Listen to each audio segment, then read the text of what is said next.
देश और दुनिया की तमाम छोटी और बड़ी खबरों के लिए हमारे चैनल को सब्सक्राइब करना न भूलें और बेल का बटन जरूर दबाएं। नमस्कार दोस्तों, स्वागत है आपका देश लाइव में और आपके साथ मैं हूं आशिमा त्यागी। दोस्तों, आज एक बार फिर से महत्वपूर्ण मुद्दे पर हम चर्चा करने जा रहे हैं। वो महत्वपूर्ण मुद्दा है एक बड़ा सवाल जो कि इस वक्त चर्चा का विषय बना हुआ है। वो सवाल क्या है वो मैं आपको बताती हूँ। दरअसल आज दुनिया की कूटनीति के सबसे हाई वोल्टेज मोड पर एक सवाल खड़ा है जिसका जिक्र मैं करने जा रही हूँ। क्या सऊदी अरब, इस्लामिक दुनिया की सबसे बड़ी ताकत, इजराइल को मान्यता देने जा रहा है? ये वो अहम सवाल है, और वो भी तब जब गजा अभी भी सुलग रहा है और पूरे मिडिल ईस्ट में गुस्सा उबल रहा है। ये वही सऊदी अरब है जिसने दशकों तक फलस्तीन का नाम आगे करके अरब राजनीति की अगुवाई की। दोस्तों, अब वही सऊदी प्रिंस मोहम्मद बिन सलमान यानी MBS अमेरिका दौरे से पहले वॉशिंगटन और तेल अवीव दोनों की शर्तों की टेबल पर बिठा चुके हैं।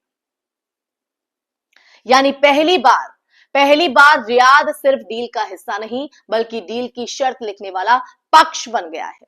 आज हम इसी पर चर्चा करेंगे। दोस्तों, चर्चा में आगे बढ़े उससे पहले आप लोगों से अपील, इंसाफ की आवाज को बुलंद करने के लिए और सच्ची पत्रकारिता के लिए हमारा सहयोग करें। साथ ही डिस्क्रिप्शन में दिए गए लिंक को ओपन कर ज्वाइन बटन दबाकर आप हमसे यानी देश लाइव से सीधा जुड़ सकते हैं। दोस्तों, चर्चा में हम आगे बढ़ते हैं, असल कहानी की ओर रुख करते हैं। असल कहानी 2020 में शुरू हुई जब ट्रंप प्रशासन ने अब्राहम समझौते के जरिए, जी हां, अब्राहम समझौतों के जरिए UAE, बहरीन, मोरक्को को इजराइल के साथ रिश्ते सामान्य करने पर राजी किया। तब माना जा रहा था कि अगला नंबर सऊदी का होगा, लेकिन रियाद ने तब भी ब्रेक लगा दी। अब 2025 के भू राजनीतिक समीकरण और बदल चुके हैं। फलस्तीन युद्ध, ईरान इजराइल टकराव, वैश्विक ऊर्जा संकट और अमेरिकी राजनीति में ट्रंप की वापसी की संभावना, सब कुछ एक ऐसी दिशा में है जहां सऊदी अरब के पास सिर्फ हाँ कहने का नहीं बल्कि शर्त तय करने का मौका है। MBS की सबसे बड़ी शर्त है फलस्तीन मुद्दे पर स्पष्ट समाधान की दिशा। सऊदी अरब अब सिर्फ औपचारिक बयानों से संतुष्ट नहीं बल्कि अगर देखा जाए तो दो राष्ट्र समाधान यानी कि 2 स्टेट सॉल्यूशन, पूर्वी यरूशलेम में फलस्तीनी राजधानी और गजा वेस्ट बैंक के भविष्य पर ठोस रोड मैप चाहता है। यानी रियाद कह रहा है कि डील चाहिए तो ऐतिहासिक कीमत चुकाओ। ये रियाद का कहना है। सिर्फ एक राजनीतिक फोटो ऑप से काम नहीं चलेगा। ये रियाद के मुताबिक तमाम बातें। दूसरी बड़ी शर्त अमेरिका से सुरक्षा गारंटी और डिफेंस पैक्ट है। सऊदी चाहता है कि अमेरिका उसे नेटो स्टाइल सुरक्षा समझौते में बांधे ताकि ईरान या किसी भी संभावित क्षेत्रीय अटैक का जवाब अमेरिका की सामूहिक सैन्य ढाल के भीतर आए। लेकिन यह वॉशिंगटन के लिए आसान वादा नहीं, क्योंकि अमेरिकी संसद सऊदी को ऐसी ओपन चेक सुरक्षा गारंटी देने पर बटी हुई है दोस्तों कि खासकर यमन युद्ध और मानवाधिकार विवादों के इतिहासों को देखते हुए आप समझिए इस बात को, वो इस तरह से बटी हुई है। और तीसरी शर्त की मैं बात करूं तो तीसरी शर्त तकनीक और परमाणु ऊर्जा से जुड़ी है। इसको लेकर है सऊदी अरब खुले तौर पर कह रहा है कि अगर ईरान के पास परमाणु क्षमता की तरफ बढ़ने का स्पेस है तो रियाद को भी सिविलियन न्यूक्लियर प्रोग्राम पर बिना बाधा काम करने का अधिकार चाहिए। अमेरिका चाहता है कि यह सिर्फ गैर सैन्य तक सीमित रहे, लेकिन सऊदी फ्यूल साइकिल कंट्रोल यानी कि यूरेनियम संवर्धन तक पहुंच भी चाहता है। तो इजराइल और अमेरिका दोनों के लिए जो है रेड लाइन है ये तमाम वो शर्तें जो रियाद की तरफ से हैं। अब इन तमाम चीजों के बीच अब सबसे बड़ा सवाल ये कि ट्रंप कैसे मनाएंगे MBS को। ट्रंप की राजनीति डील ओरिएंटेड है, भावना से ज्यादा सौदे पर आधारित, जो हमेशा देखी भी जाती है। ट्रंप इजराइल सऊदी डील को अपनी सबसे बड़ी कूटनीतिक विरासत के तौर पर पेश करना चाहेंगे। जैसे उन्होंने अब्राहम समझौते को बनाया था।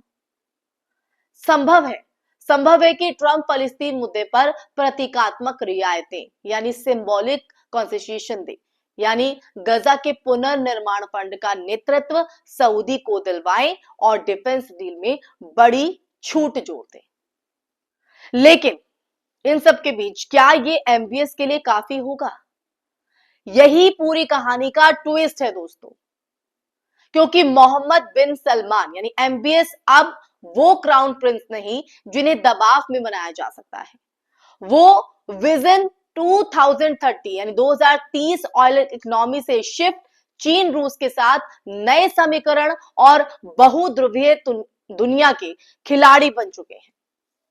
उन्हें पता है कि अमेरिका को भी सऊदी की उतनी ही जरूरत है जितनी सऊदी को अमेरिका की। इसलिए ये एक तरफा मनाने का खेल नहीं बल्कि दो बराबर ताकतों की सौदेबाजी है दोस्तों।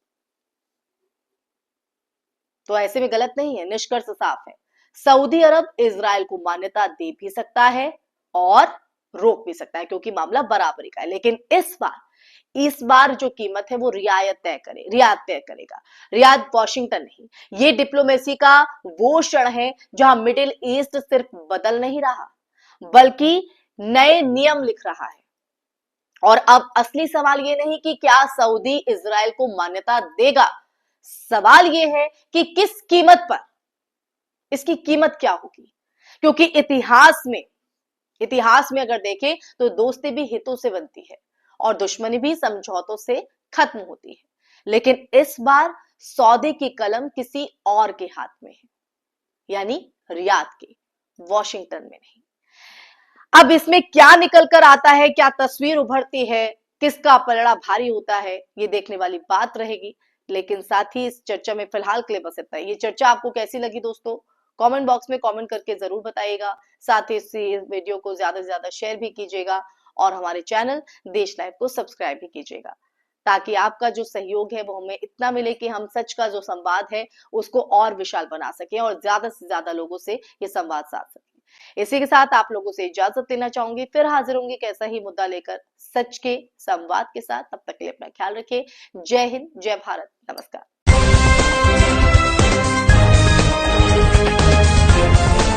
देश और दुनिया की तमाम छोटी और बड़ी खबरों के लिए हमारे चैनल को सब्सक्राइब करना न भूलें और बेल का बटन जरूर दबाएं।